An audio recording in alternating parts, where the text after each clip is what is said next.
So, Assalamu alaikum wa rahmatullahi wa barakatuh. We've got here after a long break, and I welcome this continuation of the same program series again, and I welcome you, all of you, the guests here this afternoon. So I would like Hilmi Sahib or anyone of you to ask me any questions. I understand that the Arabs who are listening to these programs want to know the ABC of Ahmadiyyat, right from the beginning. What Ahmadiyyat is all about. And perhaps they don't know that it is the same as other people call Qadianiyat. There's so many confusing things about Ahmadiyyat they might have heard. So let us give them an introduction. Plain introduction, not question answer in the sense of what objections they raise, but simple, plain introduction what Ahmadiyyat is. For that I propose to Hilmi Sahib that in view of this background, he should frame questions which should require sectional answers. One answer regarding this section, the second and that, and it's up to him to build the subject from now on. Please. بسم الله الرحمن الرحيم. أيها المستمعون والمشاهدون الكرام، ها نحن مرة أخرى في لقاء العرب مع مولانا أمير المؤمنين إمام الجماعة الإسلامية الأحمدية بعد شهر رمضان المبارك وشهر العيد، أعاده الله عليكم جميعا بالخير. نبدأ مرة أخرى في لقاءات مع حضرته لنستمع إلى أجوبته عن ما هي الأحمدية، ونود في هذه المناسبة أن نتعرف على الأحمدية من إمام الجماعة الأحمدية نفسه. السؤال الذي أود أن أسأله هو: من هو مؤسس الجماعة الإسلامية الأحمدية، وما هي الظروف التي أسس فيها هذه الجماعة؟ Who initiated this Jama'ah and why? What are the circumstances?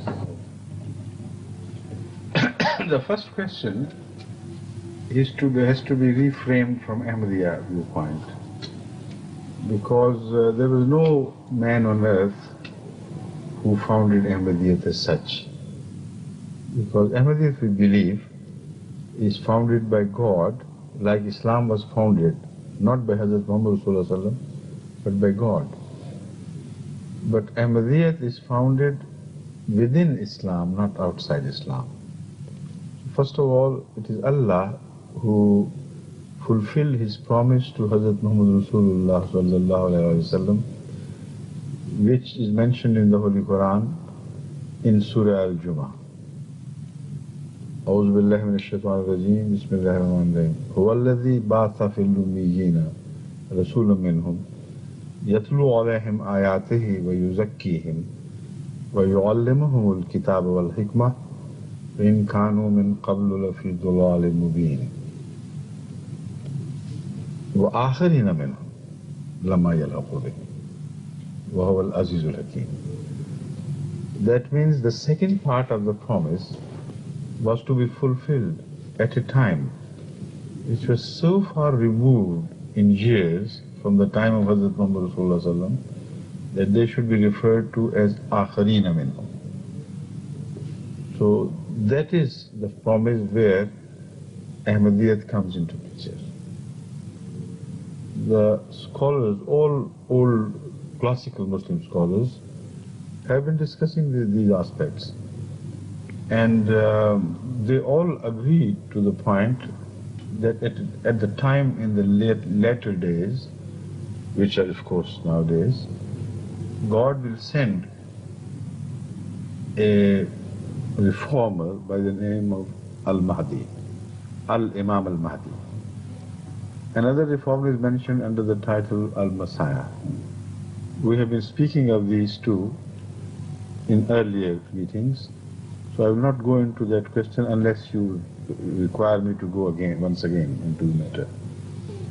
But remember this, Ahmadiyyat, we believe, is exactly the fulfillment of the promise mentioned in the Holy Quran as a people who would be called Akhareen, but who somehow by Allah will be brought up in a manner that their quality of faith, their quality of dedication, their quality of righteousness will bring them in the same bracket as the people of the earlier days who supported Hazrat Muhammad Rasulullah Sallallahu Alaihi Wasallam.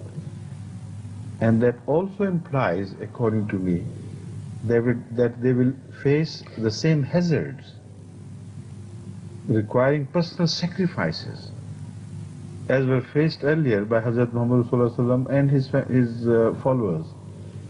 So this is in short my answer. Ahmadiyya, we believe, was founded by Allah on the same, with the same background as I have mentioned.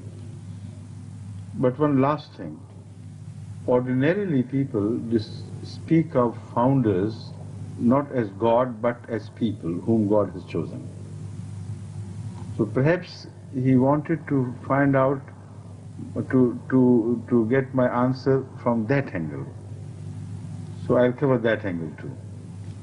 When we say Hazrat Muhammad Rasulullah Sallallahu Alaihi Wasallam is the founder of Islam, and others also refer to that, or Moses was founder of Judaism, I believe this is not the right expression. All religions are founded by God. They represent God, and through their agency, religions are founded. So within Islam, Ahmadiyya in that sense was founded by Hazrat Mirza Ghulam Ahmad of Qadian.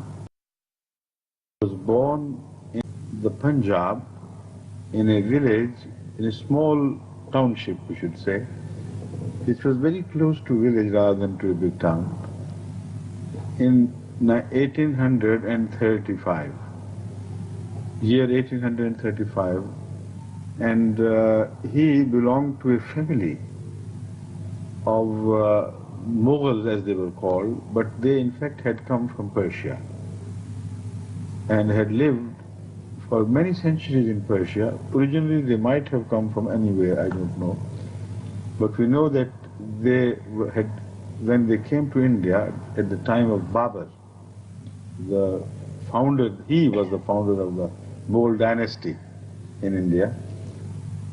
They came here, and because they were also called Mughals and they were great leaders in their area, so they were honored by the Mughal emperor, and they were gifted a property of 70 villages around, where they also exercised the right of magistracy and rule. So a small estate was given with the rights of states, you know, the subordinate state. That continued till the time of the Sikhs. When the Sikhs fought them during the anarchy period of the Punjab was in anarchy, and uprooted the family. And when they returned later on, when Ranjit Singh came to power, it was a very much small, reduced estate that they returned to with no state powers. This time it was 4 villages, including Qadian. Yes. One was Dhani, one was Dangal, and one other was a small village. Altogether 3 or 4 villages. This was the period when the British came and they established their rule, and Hazrat Mirza Ghulam Ahmad Qadiani was born in 1835, while you know the British Raj had got established in India before that. So up to that I think it's sufficient. If you require anything else to know about him and how he did it, how was he appointed by God, if, as I say, he was appointed by God, then I'll answer that part of the question after this translation. Yes, sir. This is the second question. Let us let them. What? Let them first. No. Yes, that's right. Yes. السؤال كان لأمير المؤمنين عن من هو مؤسس الأحمدية وكيف تأسست الأحمدية، فكانت الإجابة أن الأحمدية لا يقال إنها أسسها إنسان، وإنما الأحمدية مثل الإسلام، بل هي الإسلام، الإسلام لا يقال أن سيدنا محمد صلى الله عليه وسلم هو الذي أسسه، وإنما الله هو الذي أسس الإسلام، وكان سيدنا محمد هو ممثل لله سبحانه وتعالى ينوب عنه في هذه العملية أمام البشر. أيضا الأحمدية وهي الإسلام لا يؤسسها إنسان ولا يستطيع إنسان أن يؤسسها، ولكن المؤسس أيضا هو نائب عن الله سبحانه وتعالى في هذا التأسيس. الأصل من أين جاءت الأحمدية؟ الأحمدية هي مصداق لوعد الله تعالى الذي جاء في القرآن الكريم في سورة الجمعة، حيث يقول الله تعالى: هو الذي بعث في الأميين رسولا منهم يتلو عليهم آياته ويزكيهم ويعلمهم الكتاب والحكمة وإن كانوا من قبل لفي ضلال مبين وآخرين منهم لما يلحقوا بهم وهو العزيز الحكيم. إذن النبي صلى الله عليه وسلم بعث في الأولين، وفي الآخرين أيضا هناك بعثة ثانية للرسول في الآخرين. الذي سيقوم بهذه المهمة هو الذي سيؤسس الجماعة الأحمدية في الآخرين. هؤلاء الآخرين هم جماعة من أمة محمد صلى الله عليه وسلم، يفصلهم عن النبي أجيال طويلة ومئات من السنين وقرون، ولكن الله سبحانه وتعالى بطريقته سوف يتولاهم وينشئهم كما أنشأ الأولين، من ناحية الإخلاص، من ناحية التضحية، من ناحية الإيمان، ويربوا على هذا المستوى فيلحقهم الله بالأولين ويكونون أمثالهم. الذي يأتي ويقوم بهذه العملية هو مؤسس الجماعة الإسلامية الأحمدية. إذن الجماعة الإسلامية الأحمدية تأسست طبقا لوعد الله تعالى بالنسبة لبعثة النبي صلى الله عليه وسلم في الآخرين. الشخص الذي ناب عن النبي صلى الله عليه وسلم وناب عن الله في مخاطبة الناس وفي تقديم الأحمدية هو سيدنا مرزا غلام أحمد القدياني.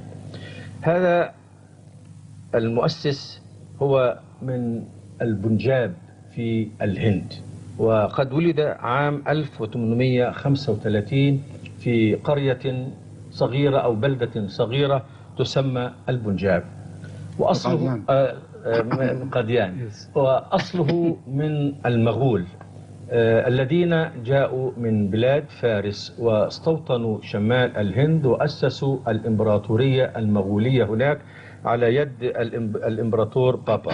No, but they were not Mughals according to Muslim Islam. No. It was a title beg, which was common with the Mughals as well. لكن they are not really. They are not really those Mughals who came to conquer India. They came with Babur. They came separately from Iran, because long ago, for hundreds of years, they had come from somewhere, but they settled in Iran and had become Iranians. The Mughal came from the east, yes, and the grandfathers of Hudur came from the west, from Persia. From Persia. And settled in Punjab. Yes, from Persia. During this. Exactly. Yeah. Exactly. وأجداده جاءوا من بلاد فارس واستوطنوا هذه المنطقة في البنجاب في عهد الإمبراطورية المغولية البابرية. نعم. وكانت لهم منزلة مرموقة، واكتسبوا محبة هؤلاء الحكام ومنحوا الولاية على 70 بلدة في هذه المنطقة يحكمونها ويتسيدونها. واستمر الحال هكذا حتى حدثت ثورة السيخ وقضوا على هذه الإمبراطورية. وعندما عادت الأسرة أو أسرته مرة أخرى إلى قديان، لم يكن لهم بعد ذلك إلا 4 قرى صغيرة منها قديان هذه. ولد في قديان وعاش في قديان، وفي قديان بدأ دعوته إلى تأسيس إلى أنه هو الإمام المهدي والمسيح الموعود. أشار أمير المؤمنين إلى أن العلماء المسلمون يعرفون أن هناك مصلح ومجدد سوف يأتي في الأيام الأخيرة، وهي الأيام التي نعيشها الآن، وسماه النبي صلى الله عليه وسلم الإمام المهدي. وقد تحدثنا في هذا الموضوع في أسئلة قبل ذلك إلى أمير المؤمنين وعرفنا من هو الإمام المهدي. وهناك مصلح باسم آخر هو المسيح الموعود أو المسيح ابن مريم الذي سوف ينزل في آخر الزمان. على أي حال هذا أيضا تحدثنا عنه. الأحمدية تعتقد أن هذا الإمام المهدي وهذا المسيح الموعود هما اسمان لشخص واحد، هو ذلك الموعود الذي يبعث في الآخرين لإعادة وتجديد الإسلام مرة أخرى. Now you may ask me, if you like, the question as to why, on what authority do I say that when the Holy Quran promised Akharina minhum, the purpose was to raise their moral standard and religious and spiritual standard to a degree that they should be counted among the earlier people who were brought up by Hazrat Muhammad Sallallahu Alaihi Wasallam. So I made this claim. This is a very tall claim. People may not agree with me. So if you like to ask me this question, I will answer. Of course. يقول أمير المؤمنين إذا أردت، هو أمير المؤمنين يقدم السؤال لأسأله أنا. إذا أردت أن تسأل، أنا ادعيت أن هذا الذي يأتي ويبعث في الآخرين سوف يرفع من مستوى هؤلاء الآخرين في الروحانية وفي الإيمان وفي الإخلاص ليلحقهم بالأولين الذين كانوا في عهد النبي صلى الله عليه وسلم. هذا ادعاء كبير، فهل تريد أن أبينه؟ Yes, Hadur, please.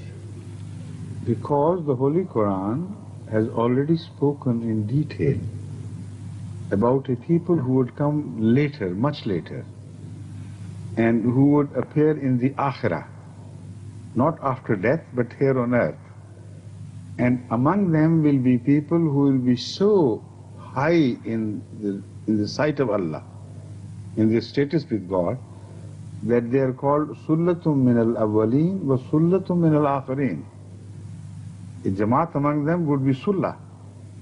And then in the other place the Holy Quran says Sullatum min al-awwaleen wa qalilum min al-akhirin. That they would not be exactly equal. Because when the first time Hazrat Muhammad comes himself, his standard of bringing up the people is bound to be unique. Nobody could match, even if somebody comes in his imitation. So it's a beautiful verse of the Quran. It differentiates between his first Besa and the second Besa. When he appeared first time, the quality of people in 3 different sections was huge, large number of people. The quality was high and the number was huge.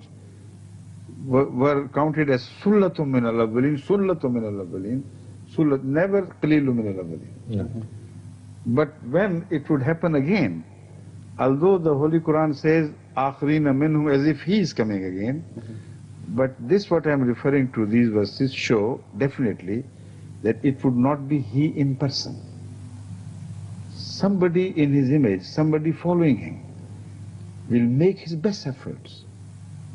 But of course they cannot be matched with the first. So he will fulfill the prophecy, but to a degree that a few would definitely reach that standard, which was the standard of the earlier people. But a large number would benefit, but not to that degree of standard. You understand? Yeah. So Sullatan is the lowest, not very low, but very high standard, but not exactly the standard of the earlier time. In that, talking of that standard of spirituality and righteousness, the Holy Quran says, Sullatum min al-awwaleen wa Sullatum min al-akhirin. Large number here, large number there. But those who are forward, who are the first in ranks, there the Holy Quran says, Sullatum min al-awwaleen wa qalilum min al-akhirin. Qalilum min al-akhirin. So you understand this message? It's a very beautiful message. يجيب أمير المؤمنين على هذه النقطة من أن هذا المصلح الموعود الذي سيأتي في الآخرين لرفع درجتهم ومستواهم الروحاني والإيماني إلى درجة التي كان عليها أصحاب النبي صلى الله عليه وسلم، يقول أن الدليل على ذلك أن القرآن يحكي أنه في الزمن الأخير سوف يرتفع مستوى الإيمان بين جماعة من الناس. ولكن الفرق بينهم وبين الجماعة الأولى أنه عندما تكلم عن المقربين قال إنهم ثلة من الأولين. مقربين الأولين. نعم، أن المقربين إلى الله الذين يتبوؤون الدرجات العلى في الإيمان والإخلاص الذين رباهم النبي محمد صلى الله عليه وسلم، هؤلاء ثلة أي عدد كبير.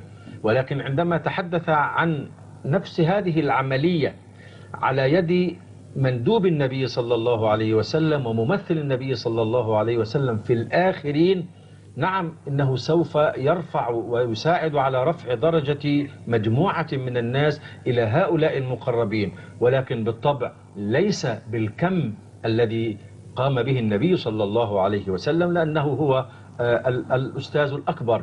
فقال وقليل من الآخرين، أي أن بالمقارنة بالذين أنشأهم النبي صلى الله عليه وسلم يكون العدد قليل، وإن كانوا أيضا من المقربين. وهؤلاء المقربون هم الذين يرفعون مستوى الإيمان في الأمة المحمدية. وكما نشأت الأمة وقام الإسلام بالأولين فيقوم أيضا الإسلام بالآخرين إن شاء الله.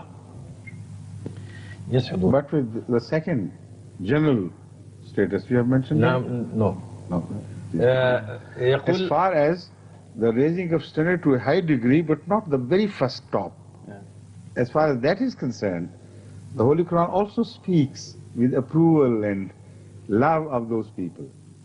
He said there will be very large Jamaat like the first large Jamaat who reach a high standard but not exactly that high. As far as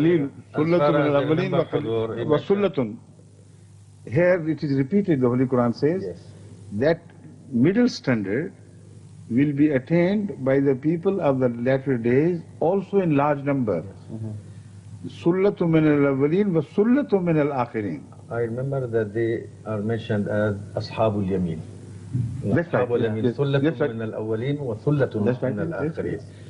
يقول أمير المؤمنين تأكيدا لهذه النقطة أن فيما يتعلق بالقمم الإيمانية عددهم في زمن النبي أو في الأولين هؤلاء ثلة، أما في الزمن الآخر أو في الآخرين يكونون قليل. أما المسلمون الصالحون الطبقة الوسطى هؤلاء أهل اليمين فهم ثلة من الأولين وثلة أيضا من الآخرين، أي أن الإصلاح والازدهار والتقدم سيتم بنفس هذه الطريقة. Another interesting angle of looking at this is from the historical point of view.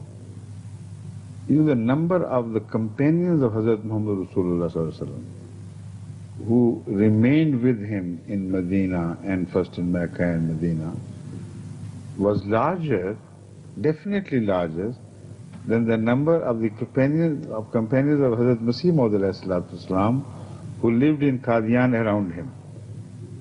So I'm not talking of the rest. Yes. Those who came over and settled there and who directly benefited from Hazrat Muhammad Rasulullah. Whom you can mention Ashabu. Ashab, yes. No. They were larger at the time of Hazrat Muhammad Rasulullah than at the time of Al-Mahdi. But those who benefited all over the world, they were great Sunnah, of course. But they came later on. يتأكد هذا المعنى من الجانب التاريخي أيضا. فأصحاب النبي صلى الله عليه وسلم الذين كانوا معه في المدينة ويعيشون حوله وصلوا إلى عشرات الآلاف. أما الذين كانوا مع الإمام المهدي والمسيح الموعود والذين عاشوا معه وكانوا أصحابه في قديان فكانوا أقل من ذلك بكثير. طبعا أصحاب اليمين الذين استفادوا وانتفعوا ودخلوا في الإسلام هم بعد ذلك أعداد كبيرة، ولكن هذا تم فيما بعد.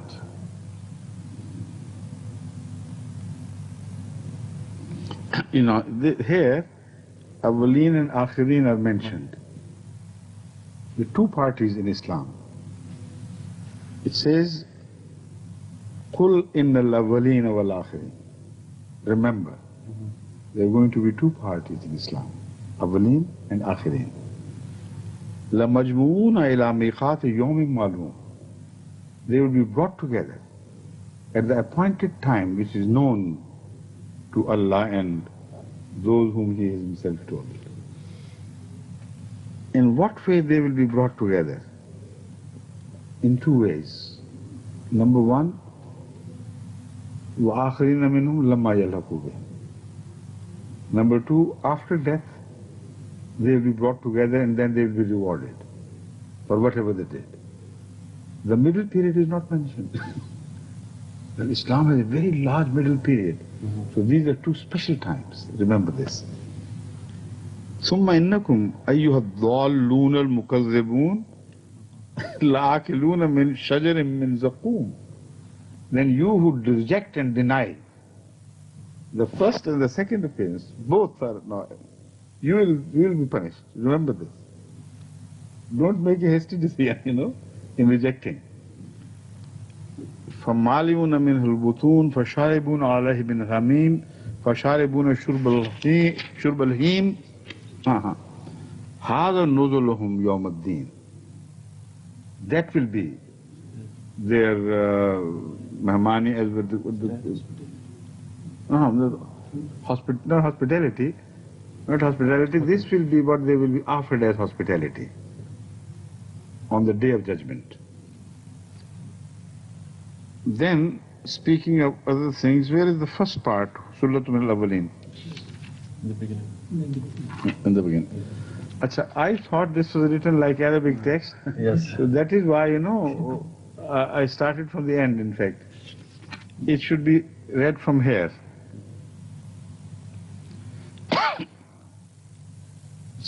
The Naumai Jannah, the great things bestowed on people of Jannah, on the people of Jannah, or shall we say, those who are fortunate to be admitted to Jannah, they are mentioned previously. This will be for this will be that from them.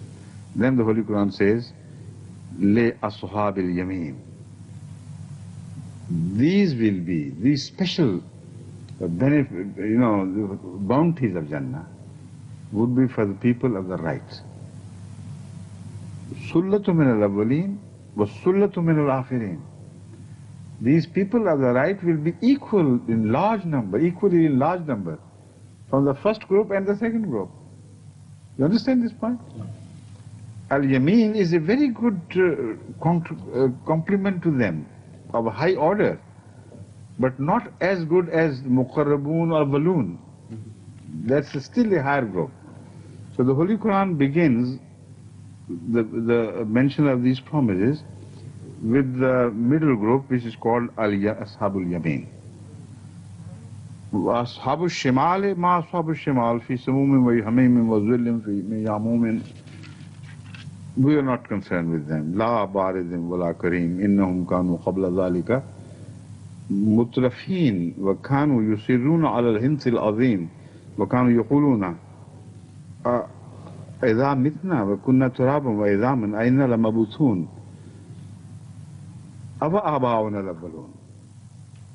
In answer to this, the Holy Quran says, okay, we have not yet finished with the right people. قُلْ إِنَّ الْأَوَّلِينَ وَالْآخِرِينَ لَمَجْمُونَ إِلَى مِيقَاتِ يَوْمٍ مَعْلُومٍ. Then this will happen. I have already read it. So this is how I should have read it. And here it is that it is mentioned that Islam will have two groups, fortunate groups or parties, one belonging to the first period, one to the second. رجعنا إلى أمير المؤمنين، رجع إلى المصحف وقرأ في سورة الواقعة الآية التي تقول قل إن الأولين والآخرين لمجموعون لميقات يوم معلوم. فكأن الأمة الإسلامية ذكر منها الأولين وذكر أيضا الآخرين، وهذا لبيان أهمية هاتين المجموعتين في ذلك الوقت. مجموعون لميقات يوم معلوم، أي في موعد يعرفه الله سبحانه وتعالى. هذا الجمع سيتم بطريقتين. الطريقة الأولى على يد النبي صلى الله عليه وسلم وممثله في الآخرين، وآخرين منهم لما يلحقوا بهم. إذن عندما تأتي هذه المجموعة الثانية ويرفعها هذا المصلح وهذا المجدد وهذا الإمام المهدي، يلحقهم بالأولين فيصبحون مثلهم في الدرجة وفي الطاعة وفي الإخلاص وفي حب الإسلام وفي الخدمة، ويقومون بمثل ما قامت به جماعة محمد الأولى تقوم به جماعة محمد الثانية في الآخرين. وهذه المجموعة الأولى وصفها بأنها ثلة من الأولين، المجموعة الثانية وصفها بأنها قليل من الآخرين. بعد ذلك عندما تكلم عن الجزء الأكبر، المجموع الأكبر من المسلمين في المجموعة الأولى وفي المجموعة الثانية، قال هم ثلة أصحاب اليمين، ثلة من الأولين وثلة أيضا من الآخرين.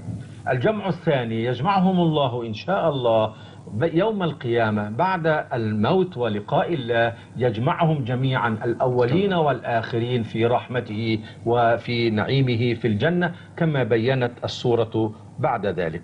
إذن الأمة الإسلامية لها أول ولها آخر، لها نهضة في الأول ولها نهضة في الآخر. النهضة الثانية يقوم بها ويتولى قيادتها هذا الإمام المهدي وهذا المسيح الموعود طبقا لعقيدة المسلمين الأحمديين. Now, Hudur, what about the promised Messiah or the Imam Mahdi himself? Can we have an idea about his history? Hazrat Imam Mahdi, as we refer to him, or Al-Masih al-Maud, as I've already told you that he was born in year 1835 in that house which I mentioned.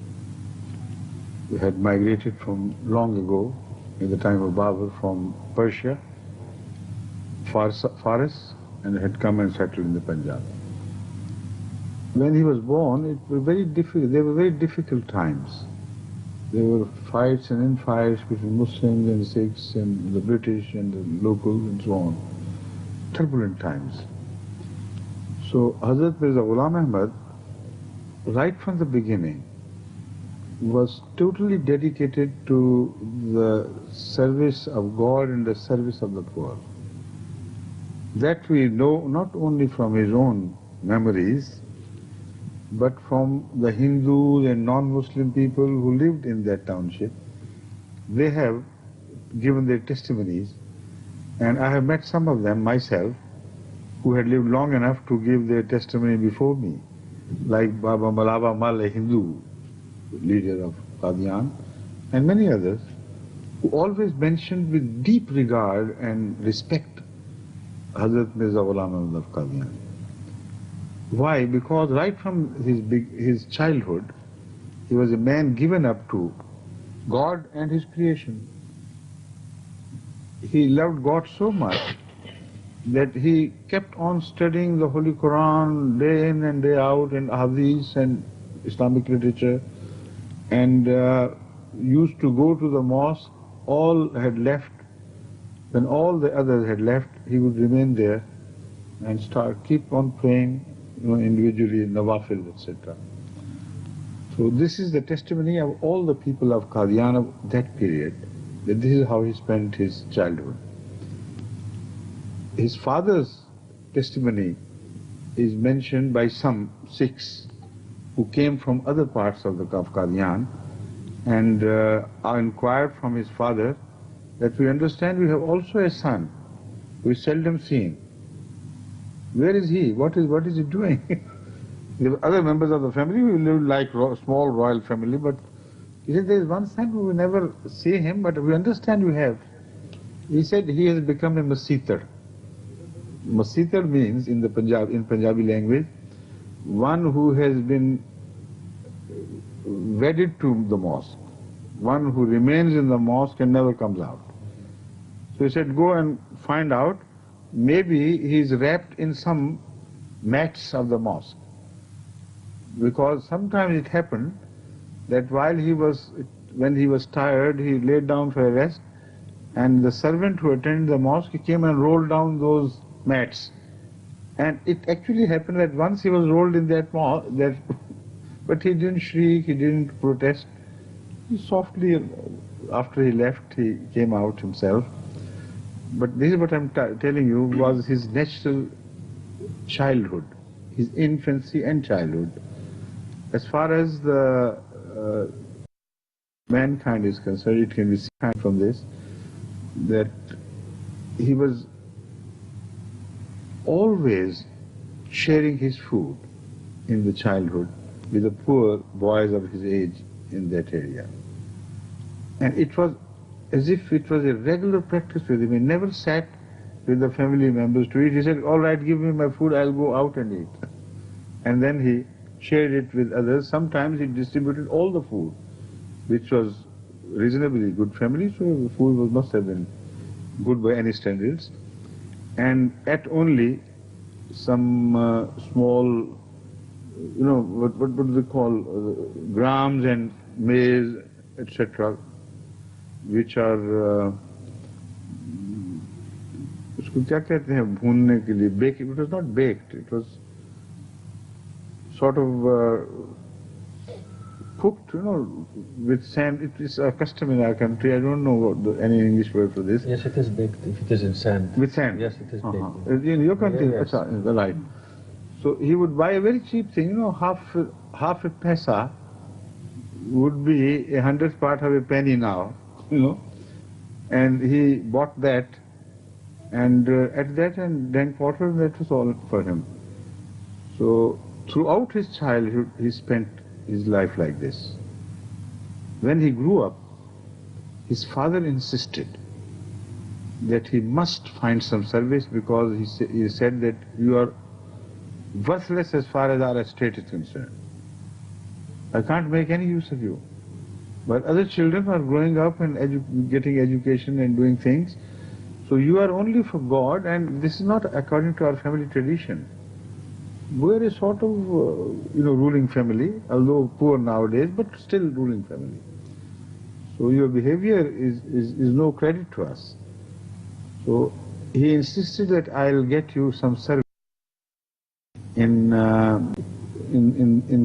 court in Sialkot district, in the city of Sialkot, because he had some influence over here and there.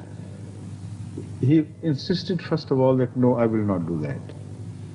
And in answer to this, his insistence once, he wrote only this much, or sent a message, I don't exactly remember, that look here, you ask for my service. I have already been enrolled in the service of God. What other service do you want? But the father insisted. I said, it's my order. He said, all right, if it's your order, then my God tells me that you obey your parents, so I'm going to do that. So he served for a couple of years or so in Sialkot district court as a sort of clerk or at a small post, but there we find other witnesses outside Qadian who were non-Ahmadis, who were people of great respect in that district, and later on some rose to the Punjab fame, who were deeply impressed by the quality of his piety. There was an ordinary clerk-looking person, but always he was involved in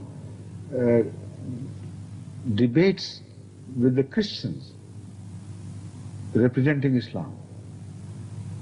So the court was a Christian court, and here was the small employee who spent all his time in taking up the cudgel for Islam and fighting the Christians and challenging them about Christ's claims and this and that, and in comparison to the Holy Quran, they said Bible is just nothing, I can prove it, that it's all interpolated and so on. So that was the second phase of his early life. السؤال كان عن شخصية مؤسس الجماعة الإسلامية الأحمدية سيدنا مرزا غلام أحمد القدياني.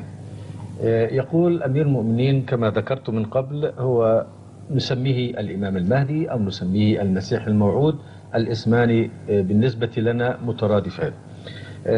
هو كما أخبرنا ولد عام 1835 في قرية قديان في البنجاب، بعد أن عادت مجموعة القرى القليلة الأربعة إلى أسرته. فالأسرة تحولت من الغناء والمركز الكبير جدا قبل ذلك. الآن صارت لها مقام مرموق جيد، ولكن ليس بالغنى ولا بالسلطة التي كانت موجودة قبل ذلك. على أي حال، هو ولد في زمن يعتبر زمن صعب. كانت هناك اضطرابات كثيرة بين المسلمين وبين السيخ وبين القوات الإنجليز والهندوس وغيرهم. كانت فترة حافلة بالاضطرابات، وكان كل إنسان يأخذ اتجاه. هو أخذ اتجاهه منذ البداية في العبادة وفي خدمة الناس، وقد ظهر ذلك فيه منذ الصغر. كانت أسرته على قدر من اليسار بالمقارنة إلى أهل المنطقة، فكان يأخذ طعامه ويصر على أن يأكله وحده في الخارج حتى يوزعه على الأطفال الذين في سنه والمحرومين من مثل هذا الطعام. وكانت عادة عنده، فكأنه كان في طبعه مشاركة الإنسانية ومشاركة هؤلاء الناس الفقراء المحتاجين. وعندما شب أظهر ميلا شديدا إلى التعبد. دائما كان يشتغل بقراءة القرآن، قراءة أحاديث النبي صلى الله عليه وسلم، البقاء في المسجد لأداء النوافل. ينصرف الناس ويخرجون من المسجد وهو يبقى ليستمر في هذا العمل. هذه الصفة شهد بها أهل قديان القدامى الذين عاشوا بعده ويشهدون بسلوكه، رووا هذه الأمور عنه، منهم أهل بلدته غير المسلمين وغير الأحمديين من السيخ.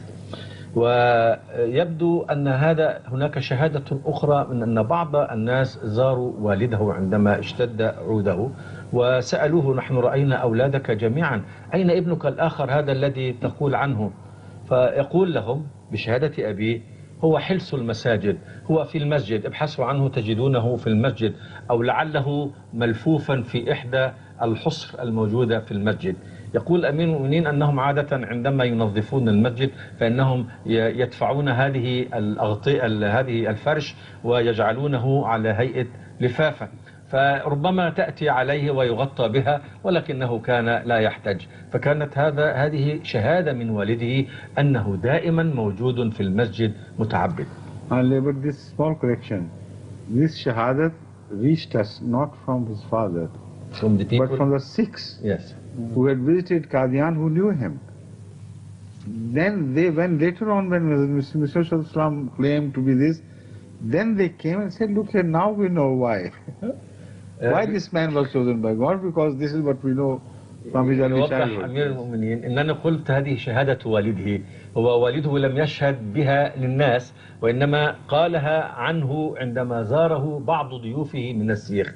هؤلاء الناس عرفوا أن ابنه هذا موجود دائما في المسجد، فلما مرت السنوات وكبر وقال إنه هو المسيح الموعود، قالوا نعم، هذا هو السبب، إنه كان دائما يمكث في المساجد وله هذه النزعة الدينية والمكث في عبادة الله سبحانه وتعالى. عندما شب عن الطوق وبلغ سن الشباب، كان إخوته الأكبر منه كانوا كل منهم إما أن يدرس أو يعمل عملا، فطلب منه والده أن يقوم أيضا بعمل هو الآخر، لأنه هذا لا يليق بأسرته ومركزها في هذا المجتمع أن يكون ابنهم مجاور موجود دائما داخل المسجد بلا عمل. فكتب لوالده على استحياء: إن أنت تريدني أن أتوظف في إحدى الوظائف، إنني قد توظفت، إنني أعمل في خدمة الله. لكن والده أصر فقال له: نعم، الله أمرني أن أطيع والدي، تريدني أن أعمل سأعمل. وبالفعل التحق بعمل بسيط، كاتب في محكمة في سيالكوت، وظيفة صغيرة حتى يرضي والده. ومع ذلك فإن مواهبه الدينية والروحانية ظهرت أيضا في هذه الوظيفة، وجاء له شهود في خارج قديان في مدينة سيالكوت. القوم الذين كانوا يعمل معهم شهدوا له بأنه كان متدينا متحمسا للدين، أخلاقه أخلاق طيبة، كان دائما يتصدى للمسيحيين ويجادلهم في ادعاءاتهم ضد الإسلام أو في إثبات أن الإسلام هو الدين الصحيح. وكانوا يتعجبون من هذا الموظف الصغير الذي يستطيع أن يتصدى لهؤلاء الرؤساء، لأن هذه المحكمة كانت محكمة إنجليز تمييز مسيحيين، ومع ذلك هو كان لا يخاف ويتصدى لهم ويتناقش معهم في هذه الأمور. إذن الجميع شهدوا له في بلدتي وفي خارج بلدتي أنه منذ صغره قد أعد لحب الدين، لحب الإسلام، وحب البشر، حب الخير للناس. Now, it was in Salkot that one of his early contacts, his early communion with God or God's care for him was reported. There's many reports, but I'm not going into the detail. I'm just in relation to Sialkot, where he served for some time in the court of law. There, once he, along with some others, he was residing in a small room which was on the second floor or the first floor. And it was night and they were all asleep. When he got up and he said, "Look here, I hear the sound of this girder." It was in fact a wooden beam. I hear a sound from the wooden beam that I'm going to break, as if it's going to break. So let's go out. He said, "You hear these things, come on. Don't disturb, let us sleep." He didn't go out himself. After a while he said, "Look here, it's dangerous to remain here. Come on, let's go out." They said no. The third time he shook them up. He said, "For God's sake, what are you doing? I'm telling you, this roof is going to fall." And he did not leave he did not lead them. He stayed behind until all of them had vacated the room. And this is on the witness of those people who were there themselves present. So impressed. As they were going down the downstairs, they wanted to go to the room underneath. Then the roof fell. And it fell with such violence that it also smashed the roof below on the floor of which they were sleeping. And this also hit the ground. And it's how Allah ordained. They were on the staircase, one after the other, when this accident happened. If they had gone earlier, they would all have been killed. So this was right from the beginning. We have reports of his receiving favors from Allah. Dreams which came to be fulfilled, visions which came to be fulfilled, even revelations started. And the first revelation which he received was about the death of his father. And from then on, this whole thing continued into a sort of stream of revelations which ended up only with his life. After this, Yes, Sadhu, what was his age at that time? At that time, I think he should be very young, because I tell you, at the time of his father's death, he was about, his father died in 64. 16, Huh? 30 years. About 30 years. At the time of the death of his father, he was 30 years. Yes. And he was appointed by God as not as Al-Mahdi, as Masih, but as one who would represent, who was made a Mamur, we should say. The first revelation of Mamuriyat, that is, I commission you, let's say commissioning. The first time he was commissioned in 1882. That was in fact the beginning of his official representation of Islam, which went through many stages later on. So we are talking of a period before, it was 74 when his father died, or before? I think it was 65. 64 or 65. Find out from later on. Maybe we will tell you again. Yes. But he must have been younger than 30, around 25 or so. يشير أمير المؤمنين إلى هذه الفترة التي كان فيها سيدنا الإمام المهدي في سيالكوت. يقول أنه في هذه الأيام ظهرت رعاية الله تعالى له في حادثة شهد بها أولئك الذين حضروها ومروا بها. هو كان يعمل في هذه المحكمة وكان معه بعض الزملاء، وكانوا جميعا يسكنون في حجرة في الدور الثاني أو الثالث في بيت عتيق. وفي إحدى الليالي قام من نومه وأيقظ زملائه وقال لهم إني أحس أن هذا عرق الخشب، هذا السقف يقول إنه سوف ينكسر أو سوف يقع. فسخروا وقال له دعنا ننام لا توقظنا لهذا السبب، ولكنه أصر على أن يوقظهم مرة ثم مرة إلى أن استيقظوا، ودفعهم ليتحركوا أمامه وينزلوا على السلم، ثم هو تبعهم. وبمجرد أن ذهبوا إلى السلم انهار هذا السقف وأسقط السقف الذي بعده، والجميع وصلوا إلى الأرض. فلولا رعاية الله تعالى له والتوقيت الدقيق أنه كان فيه، لو أنه كان قبل ذلك أو بعد ذلك لانهار عليهم جميعا هذا البناء، فنجاه الله، وهذا نوع من رعاية الله له لصلاحه. وأيضا في ذلك الوقت كان يتلقى كثيرا من الإلهامات ويرى كثيرا من الرؤى التي تتحقق. At the time of the death of his father, which took place in 74, just before the night when he died, he received his first revelation. Previously, it was dreams and visions, and like this, impression that that beam is saying something, telling me that there's danger. Feeling. يؤكد ويوضح أمير المؤمنين أن في هذه الفترة كان يرى الرؤى والأحلام التي تتحقق تماما كما رآها، ولكنه تلقى أول إلهام من الله وأول وحي مؤكد من الله يتعلق بإخباره عن وفاة أبيه، وكان هذا عندما كان سنه حوالي 30 عاما، فإنه تلقى إلهاما من الله يخبره بأن والده سوف يتوفى قريبا جدا. The first revelation was والسماء والطارق.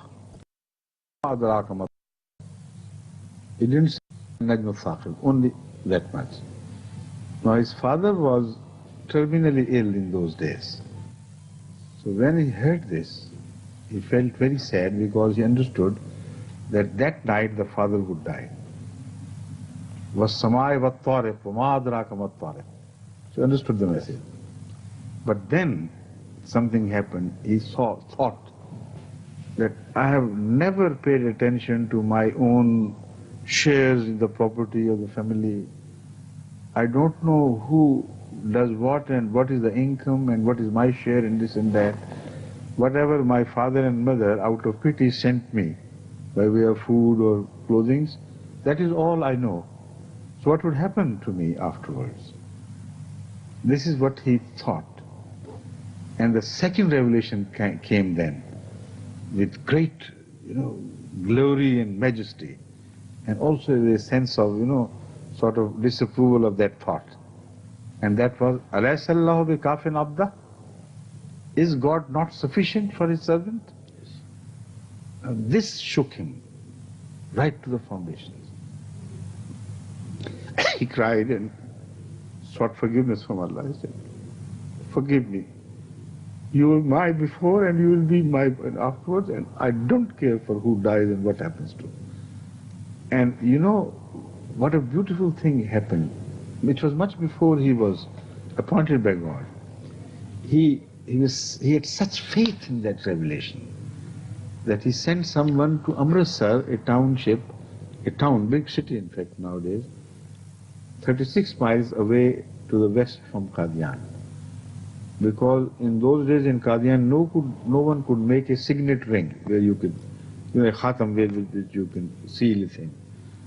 So he told him to go to Amritsar, find a good expert, and tell him to make a ring for me with this Alaysa Allahu bi kafin abdahu, engraved over that, so that I never forget this message again. And this is that ring. See? This is it. How it came to my hand. It's a very interesting story. Grace of Allah. when he died, it so happened that at different times he had different revelations which he also likewise had got engraved on rings. And it was 4 rings which he was bearing. And he left behind 4 children, 3 sons. 3 sons. They drew lots. 2 of those signet rings came to the share of my father, and 1 to my uncle and 1 to the younger uncle. Maybe a small mistake here and there, but it's not a conscious mistake. Roughly, as I remember things, this is what happened. Now, the most important thing on which everybody's eyes was this ring. The first is a very special ring. So instead of fighting among themselves as to who should get this ring, they drew the lots, and this fell to the lot of my father. Now, he wore all his life, but when he died, he made a will that this ring is far too important to be considered a family property. This belongs to the Jamaat Ahmadiyya. So after me, whoever will be the Khalifa, he will wear this ring. So after him, Hazrat Mirza Nasir Ahmad, my eldest brother, happened to be the Khalifa. So he received it not as a family property, but as you know, by virtue of his being the Caliph. So he wore this ring all his life.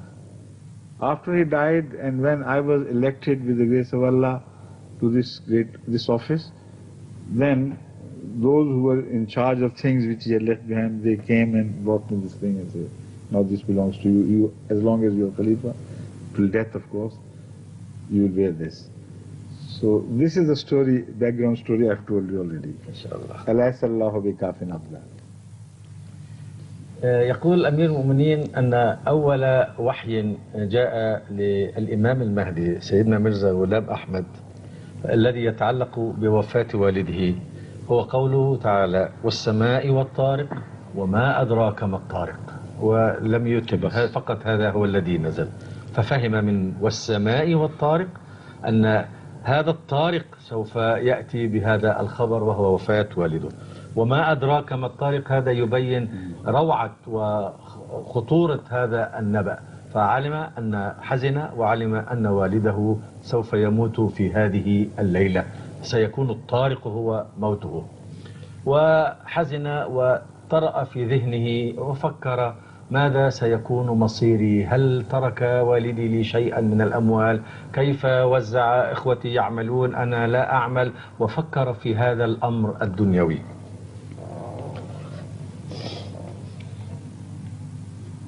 وعند ذلك نزل عليه هذا الإلهام، هذا الوحي الذي يعنفه وينبهه: أليس الله بكاف عبده؟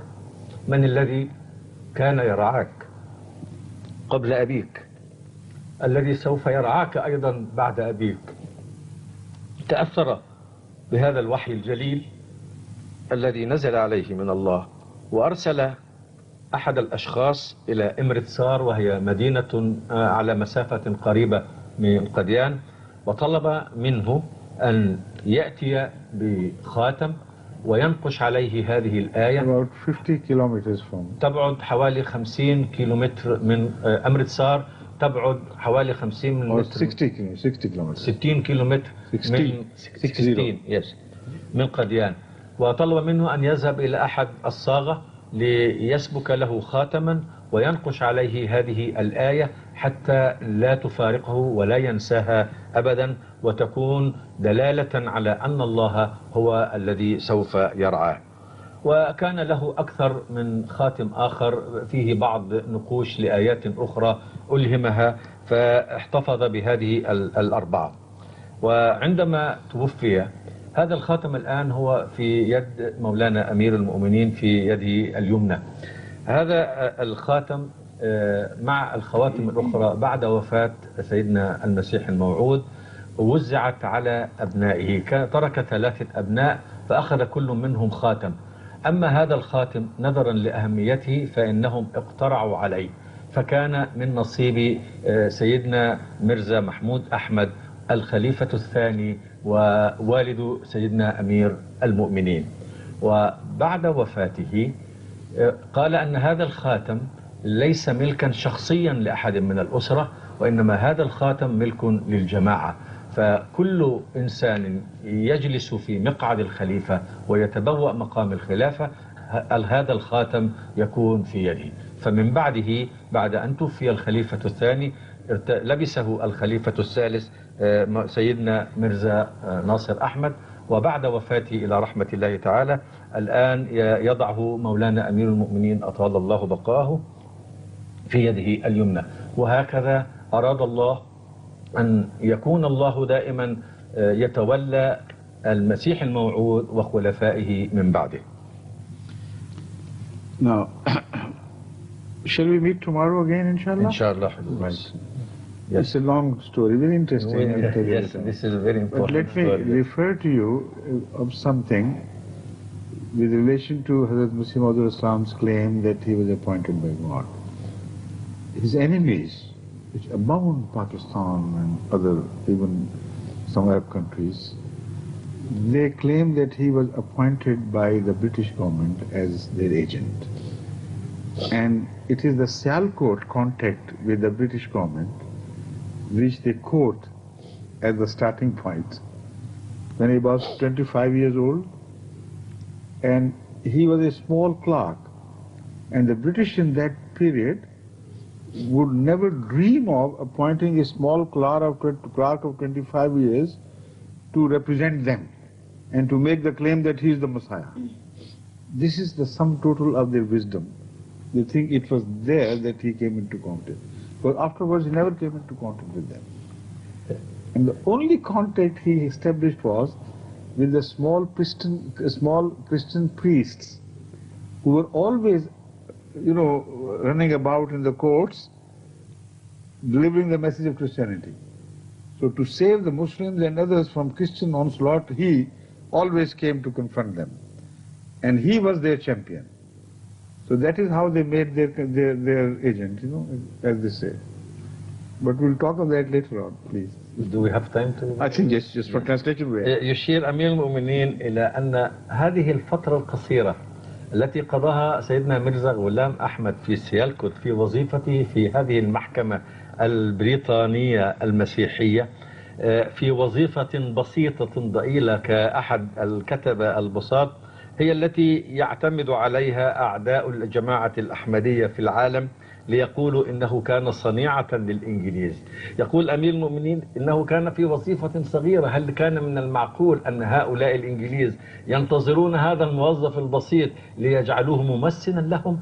لو كانوا يريدون معونة لاختاروا شخصا له منصب كبير ومكانة عظيمة دنيوية بين الناس. على أي حال لم يكن له بعد ذلك أي صلة بالبريطانيين، وكانت صلته بالبريطانيين في هذه المحكمة هو في التصدي لهؤلاء النصارى الذين يذهبون شمالا ويسارا داخل هذه المحكمة ويحاولون التأثير على المسلمين، فكان هو يتصدى لهم ويقف في مواجهتهم. فهل معقول أن الإنجليز يأخذون هذا الموظف البسيط الذي يحاربهم ويقف ضد دعاتهم ليكون ممثلا لهم ولمصالحهم؟ هذا يعني يدل على السذاجة. And also it is implied in this that the British, whoever contacted him, said, look here, when you reach the age of 40, 15 years from now or more, then you make this claim. How stupid, how childish. But that is a different issue. We'll come to that later on. Tomorrow, inshallah, I'll start with the story from where I left. Okay? Inshallah. نلتقي غدا بإذن الله. And tell them this translated. هذا الجزء الأخير يقول أمير المؤمنين أنه كان سنه 25 عاما. فهل كان البريطانيون يتفقون معه أنه بعد 15 عاما من ذلك الوقت وفي هذا الوضع يأتي ليمثلهم ويكون نائبا عنهم؟ هذه أفكار ساذجة يلجأ إليها هؤلاء الناس المساكين. السلام عليكم. عليكم السلام ورحمة الله.